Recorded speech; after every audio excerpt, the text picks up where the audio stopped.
Gimana nih? Oke,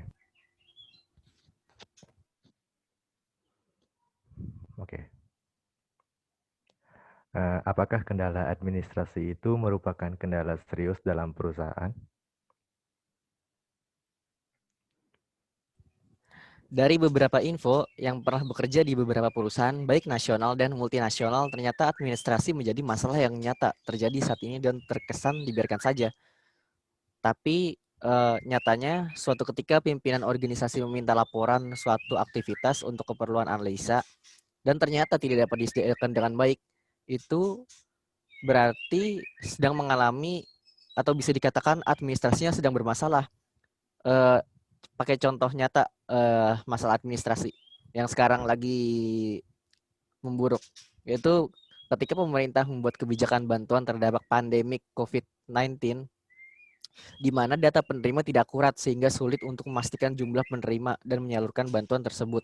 Sehingga banyak masyarakat melakukan protes. Ini merupakan kendala serius dalam administrasi dalam perusahaan.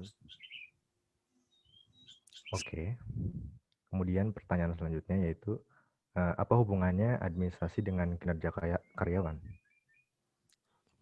Aspek terpenting dari bekerja adalah motivasi kerja yang mempunyai peranan cukup besar dalam mendorong kinerja seorang untuk bekerja lebih baik. Hal ini membuktikan bahwa motivasi kerja penting, artinya dalam mempengaruhi kinerja pegawai untuk mencapai tujuan. Lalu, pegawai akan bekerja dengan motivasi tinggi apabila sistem administrasi organisasi mampu memenuhi segala kebutuhannya, baik berupa materi maupun non-materi untuk kelancaran sistem administrasi. Jadi, intinya eh, dengan sistem administrasi itu secara tidak langsung menaikkan motivasi kerja bagi pegawai dan hal hasil akan meningkatkan kinerja pegawai juga. Oke, oke. Kemudian, apakah ada efek samping dari kegagalan administrasi itu sendiri? Administrasi yang baik akan sangat membantu mutu dan produktivitas kinerja karyawan karena hal ini mampu mengurangi kegagalan pada rencana yang telah ditetapkan sebelumnya. Sebaliknya, kegagalan di bidang administrasi dapat menyebabkan terhambatnya kegiatan dalam bidang lain, salah satunya kerugian dalam bidang kerugian finansial. Oke, oke. Terus kenapa memilih PT Perkebunan Nusantara 3 sebagai objek penelitian? Eh, kinerja pegawai dalam penyelenggaraan perkantoran sampai saat ini masih dirasakan kurang efektif dikarenakan masih kurangnya pemahaman pegawai akan uraian pekerjaan masing-masing, lingkungan kerja, serta masih kurangnya pengawasan serta evaluasi kerja oleh pimpinan sehingga dapat mempengaruhi kelancaran pegawai dalam penyelenggaraan kegiatan. Nah, sementara itu, berdasarkan pengamatan sementara saya di lapangan menunjukkan adanya indikasi kurangnya pemahaman tentang pentingnya pelaksanaan administrasi perkantoran yang baik di perusahaan PT Perkebunan Nusantara 3 Medan.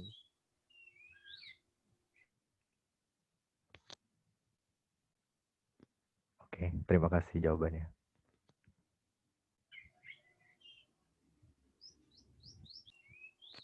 Baik, sekarang saya akan melontarkan pertanyaan kepada Anda seputar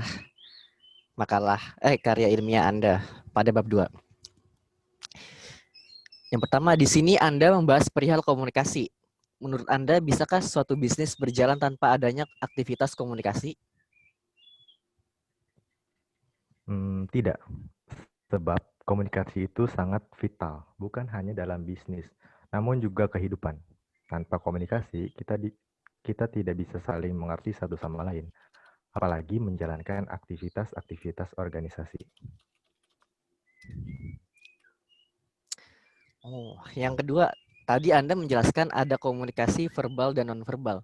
Dari kedua hal tersebut, mana yang paling penting dalam berorganisasi? Komunikasi verbal bisa berupa lisan maupun tulisan, serta memiliki struktur yang lebih teratur dan baik. Sedangkan nonverbal itu tidak menggunakan kata-kata, melainkan seperti gerakan tubuh, kontak mata, dan sebagainya. Nah, tentu saja, dalam berorganisasi, komunikasi verbal yang paling penting, sebab mudah dipahami dan lebih terstruktur.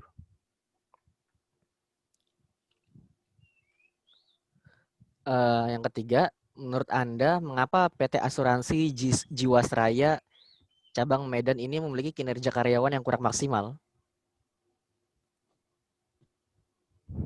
Sebab kurangnya komunikasi organisasi yang mengakibatkan salah satunya tidak ada rotasi pekerjaan yang membuat karyawan jenuh. Kemudian kurangnya hubungan atasan dengan bawahan. Yang keempat, Anda melakukan teknik pengumpulan data studi observasi studi pustaka. Apa Anda juga melakukan pengamatan secara langsung atau di tempat? Tidak. Studi observasi yang saya lakukan dan saya terapkan bersifat non-partisipatif, di mana saya tidak terlibat dalam kegiatan, melainkan hanya sebagai pengamat yang sumbernya berasal dari sosial media perusahaan. Terima kasih atas jawabannya. 3. Baiklah, saya mau bertanya perihal bab 3 dari KI Ahmad Lutfianto. Yang pertama, bagaimana terbuktinya kalau kinerja karyawan PT Perkebunan Nusantara 3 Medan meningkat dikarenakan sistem administrasi? Dalam penerapan administrasi pada PT Perkebunan Nusantara 3 Medan mendapat perhatian yang baik dari industri sebab perusahaan berpendapat administrasi yang baik ialah pusat komunikasi antar bagian ataupun unit. Sebaliknya, tanpa komunikasi dalam suatu organisasi atau industri, kegiatan luar dan dalam perusahaan tidak bakal berjalan. Administrasi pula mempengaruhi tingkatan produktivitas kinerja karyawan PT Perkebunan Nusantara 3 Medan ini.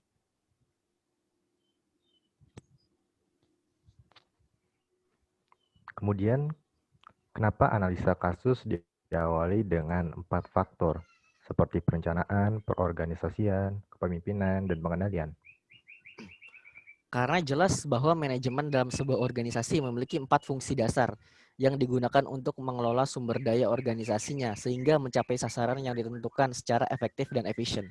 Dengan ini kita mampu mengukur seberapa tinggi efektivitas suatu perusahaan dalam mencapai target produktivitasnya.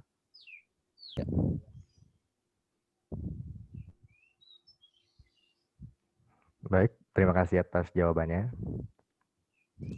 Oke, baiklah.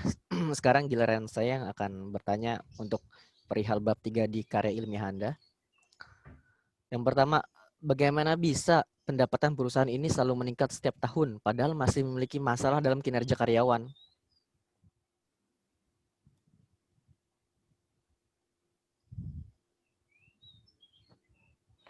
Sebab perusahaan ini secara teoritis subur dan sukses.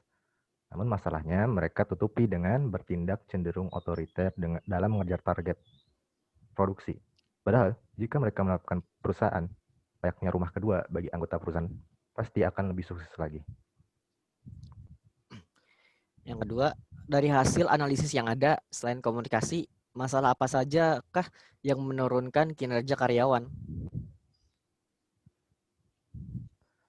Selain komunikasi, masalah berasal dari hubungan atasan dengan karyawan yang kurang harmonis, mengakibatkan tidak senangnya karyawan dengan perintah atasan mereka, sehingga terciptanya yang kurang stabil. Selain itu, kurangnya hiburan yang ada di kantor membuat mereka jenuh dan tidak nyaman. Terima kasih atas jawabannya. Mungkin Sama. kurang lebihnya, mohon maaf. Kita bisa akhiri. Assalamualaikum warahmatullahi wabarakatuh. Waalaikumsalam warahmatullahi wabarakatuh.